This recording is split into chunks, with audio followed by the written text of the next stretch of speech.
உருவானது குறைந்த காற்றழுத்த தாழ்வு பகுதி. தமிழகத்தில் மழைக்கு வாய்ப்பு.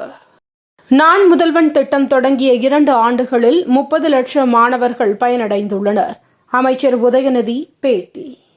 அமைச்சரவை மாற்றம் உதயநிதிக்கு ஏற்றமாகவும் துரைமுருகனுக்கு ஏமாற்றமாகவும் இருக்கும். தமிழிசை சவுந்தரராஜன் கருத்து. துணை முதலமைச்சராவதற்கு உதயநிதிக்கு அனைத்து தகுதிகளும் இருக்கிறது. செல்வ பெருந்தகை பேச்சு. துணை முதல்வராக திமுகவில் வேறு எவருக்கும் தகுதி இல்லையா? ஜெயக்குமார் கேள்வி. சாதிவாரி கணக்கெடுப்பு நடத்த வேண்டும். பிரதமருக்கு பாமக நிறுவனர் ராமதாஸ் கடிதம்.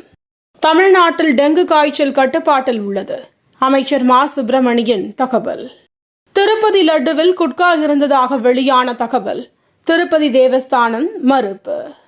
கேரளாவில் மீண்டும் அச்சுறுத்தும் மூளையை உண்ணும் அமீபா. மேலும் ஒருவர் மரணம். திருடனாக முன்னிறுத்த முயற்சித்தது பாஜக. நான் ஊழலற்றவன் என எதிரியும் கூறுவான் என கெஜ்ரிவால் உருக்கம். மூடா முறைகேடு வழக்கு. சித்தராமையாவை விசாரிக்க கர்நாடக உயர்நீதிமன்றம் உத்தரவு. இலங்கையின் 3வது பெண் பிரதமர் ஹரிணி அமரசூரிய பதவியேற்பு. லெபனான் மீது இஸ்ரேல் நடத்திய கோர தாக்குதல். 492 உயிர்கள் பலி.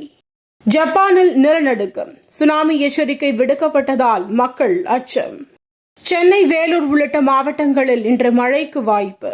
வானிலை ஆய்வு மையம் தகவல்.